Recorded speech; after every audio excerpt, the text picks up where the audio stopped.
Ok. Bon, je viens juste de représenter un démarrage direct avec mon application. Bon, là, j'ai, comme on appelle, j'ai trois arrivées, trois phases qui sont là plus le neutre.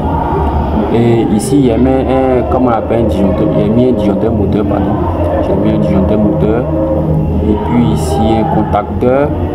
Et là, un relais thermique. Et là, nous avons un moteur asynchrone triphasé avec un courant alternatif. Ici, notre Q1 ici est relié à notre disjoncteur moteur. C'est-à-dire, ici, ça, et puis ça, ce sont des contacts de précoupure. Voilà, ce sont des contacts de précoupure. Ce sont des contacts de précoupure. Maintenant, une fois qu'on actionne ici, ces contacts de précoupure vont s'actionner aussi en même temps que le disjoncteur moteur.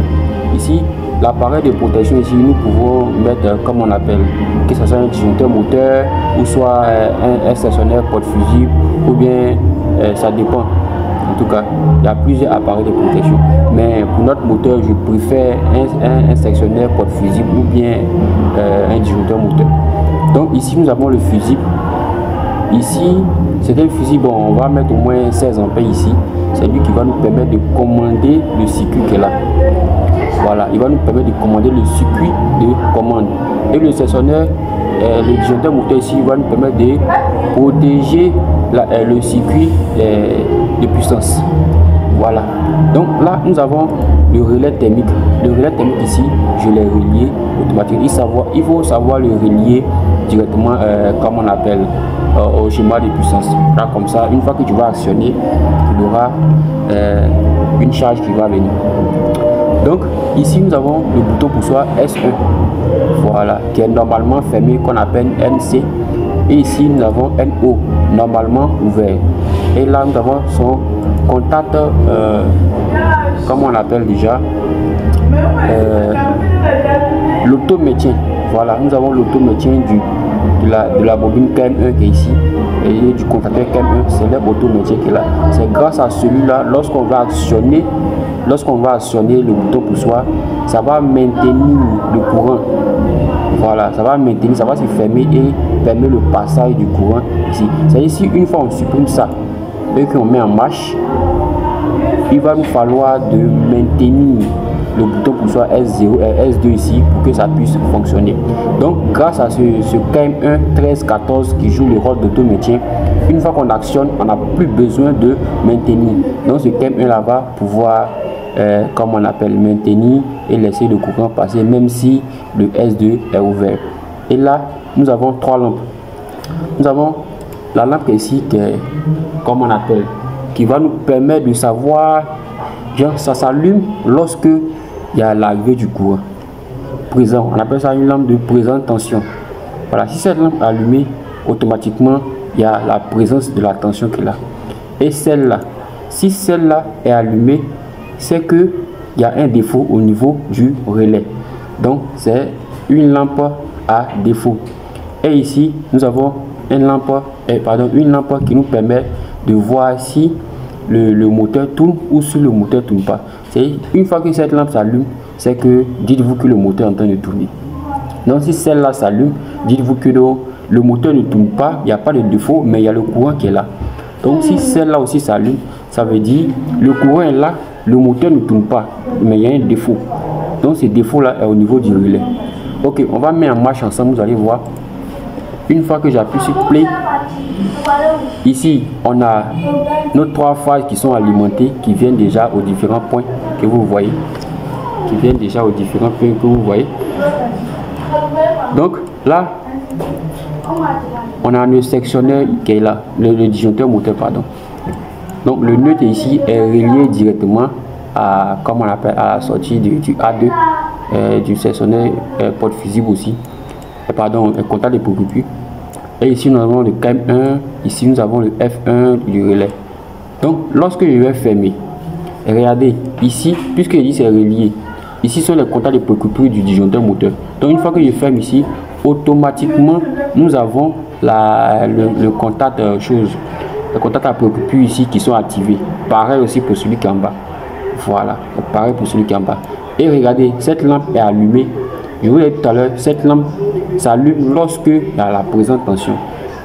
Donc, puisque j'ai actionné le disjoncteur moteur qui est là, le courant circule. Voilà, normalement. Donc, cette lampe s'allume pour nous dire que non, dans le circuit actuellement, il y a du courant. Voilà, il y a l'arrivée du courant qui est là. Voilà, c'est ce qui signifie, comment on appelle, l'éclairage de cette lampe.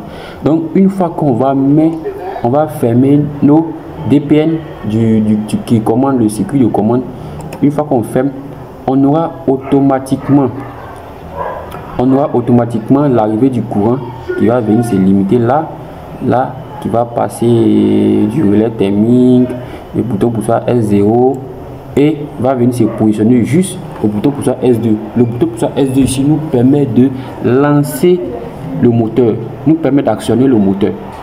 Donc une fois que j'appuie, si j'appuie sur le S2, automatiquement le courant va passer et alimenter le moteur. Ces deux circuits là, vous voyez, ici nous avons un circuit de puissance, ici nous avons le circuit de commande. Donc ces deux circuits sont liés entre eux. Voilà, grâce à ces différents commandes, grâce à les éléments de liaison ici. Donc le CAM1 ici, le CAM1 est représenté là et là. Nous avons la bobine, le CAM1 qui est là, nous avons sa bobine qui est là, et nous avons son contact oscillateur qui est là aussi. Et le F1, le relais thermique qui est là, est représenté aussi F1 ici. Donc voilà comment le relais thermique se représente au niveau du circuit de commande. Donc là nous avons les différentes lampes et ainsi de suite. Donc nous allons appuyer sur le bouton pousseur S2. Vous voyez, donc comme j'ai appuyé sur le bouton pousseur S2, automatiquement le moteur est en train de tourner dans un sens. Donc ceci c'est un démarrage direct à un sens. Un démarrage direct, un sens de marche. Voilà, donc vous voyez, c'est en train de tourner comme ça, de la droite à gauche.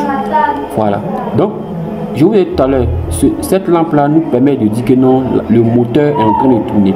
Donc partout vous allez voir cette lampe est allumée, le H3, ce qui signifie que non, notre moteur est en train de tourner. Celle-là aussi est allumée, donc ce qui veut dire que le courant est là, ça circule. Donc vous avez vu que non, grâce au 13-14 ici, grâce au 13-14, nous pouvons comment on appelle,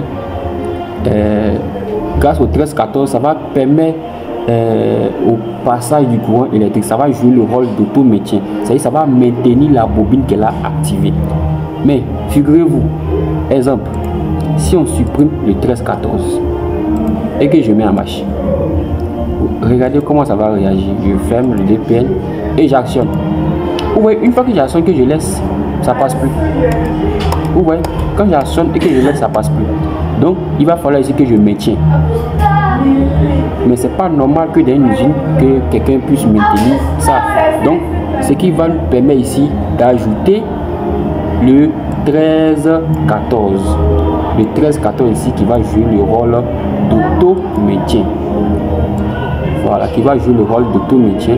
On va le placer juste là et on va changer la valeur. On va mettre KM.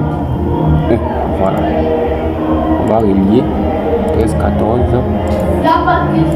Donc automatiquement, lorsqu'on met en marche, on ferme tout et on met en marche. Vous voyez? Dans le CAM1 ici, retenez que non, c'est comment on l'appelle, un contact oscillaire de la bobine CAM1, mais ça nous permet de jouer le rôle d'auto-maintien dans le circuit. Donc voilà un peu comment on appelle le démarrage direct un sens. Je ferai une autre vidéo pour le démarrage direct à 2 sens de marche. Ok.